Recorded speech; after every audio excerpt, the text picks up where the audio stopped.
Welcome everyone into my channel Everything PS. With UMD.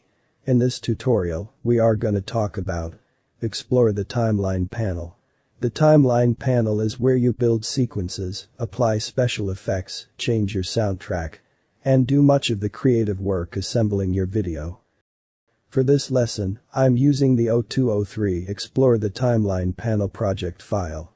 You can find this with the media files that accompany this lesson. The timeline panel is where you'll build your sequences, arrange clips, make simple audio adjustments, and change the timing of edits. I'm going with a basic sequence here that has a long music clip. There is a single click to select it. And a number of video clips here we are.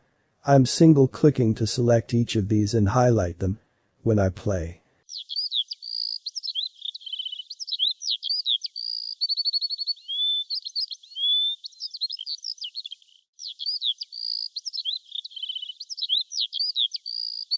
As they play had arrived at a new clip. We'll see the contents of that came in the program monitor.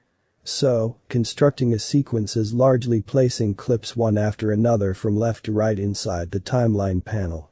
You'll notice that we've got video tracks and audio tracks. And there's a line dividing them that you can click on and drag to change which part of the sequence you're looking at. As dual sequences become more complex, this dividing line might become more useful. Note that I'm clicking here to the left of the line dividing those track headers from the tracks themselves. Not in between the tracks in the main part of the timeline panel. This is very useful keyboard shortcuts that you can use to make any panel in Premiere Pro full screen. And it's the accent graph key. I'm just pressing it right now. Whichever panel your mouse cursor is over will go full screen. And you can press the button again to go back to the regular size. Now my cursor over the project panel full screen. And back again. The location of that key does vary. So, you may have to search for it on your keyboard. Each video track in the timeline panel has a track output option. Here I'm just clicking the eyeballs turn off track output for video 1. And now I'll still get the music. If I played but none of the, I just click back button to turn the track back on. You also have a mute option for audio tracks.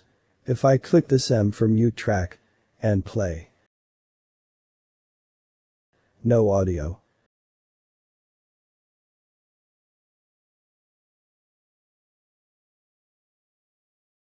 I'll turn that back off. And the music returns. You'll notice that you can click and drag to move clips around all the timeline. In fact, it's a single operation. You don't need to click and release. And then click and drag. I can just drag in a single step. I do notice if I drag over to the left this clip segment as it's cold snaps into position. You feel it more than you say it. But you can just about see that clip jumps into position at the end of the previous clip. It lines up perfectly. This feature is cold snapping. You can turn it off and on. Of the top left all the time and panel. By clicking this button here snap. I can also select a number of clips by lassoing. I'm gonna click and drag here to make a mark selection. And now that I've got the full clip selected, I can move them all together. Selection is vital in Premiere Pro. And of course, you can tell which clips have selected because they highlighted. Notice also that we have the option to resize these track headers quite a lot. Again, I'm clicking to the left of the line here. Where all of the controls on. I can make these waveforms really quite tall. And you'll notice that some of the controls in the track header are just not visible until you make the track header taller. If you have a mouse wheel, you can use that to change the height as well. There's a navigator at the bottom of the timeline panel, which is also as in control you can click on these handles to zoom in and out. And you'll notice at the top left of the timeline panel, we have a time code indicator.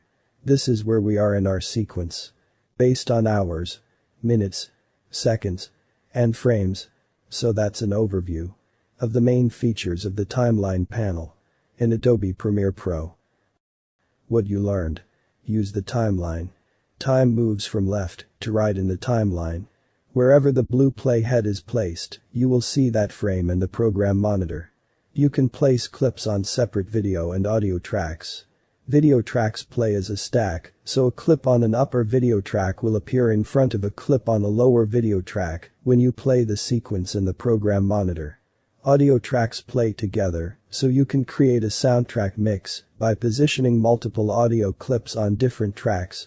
You can enable and disable individual tracks when you want to work on a particular part of your sequence.